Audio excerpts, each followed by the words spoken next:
سلامونه قدرمن لیدونکو او درنو اوریدونکو په دې هیله چې تاسو ټول به روغ یې جوړ به ډیر وخت پس بیا هم راغلم یو ښکلی پیغام سره او هیله لرم چې تاسو حتما په کامنټ کې خپل نظریات خپل نظرونه د موضوع په تړاو شریک کړئ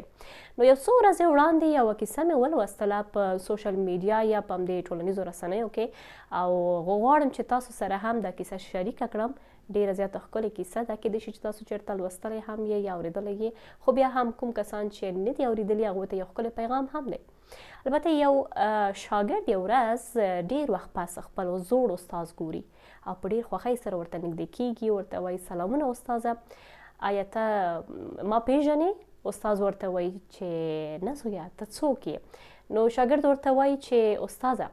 زه ستا هماغه شاګرد یم چې په مکتب کې راڅخه یوه تېروتنه شوې وه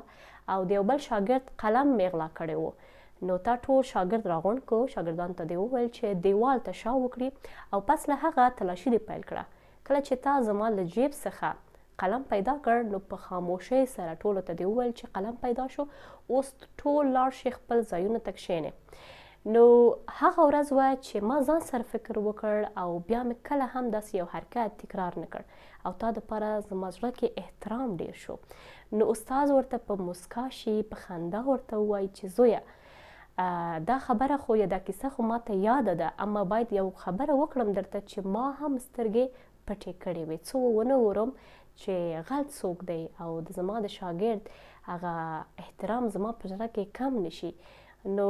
د دغه کیسه سره موږ ته دا احساس کیږي چې اصلي ښوونه دا نه ده چې موږ چا ملامت کړو بلکې دا ده چې د چا اصلاح وشي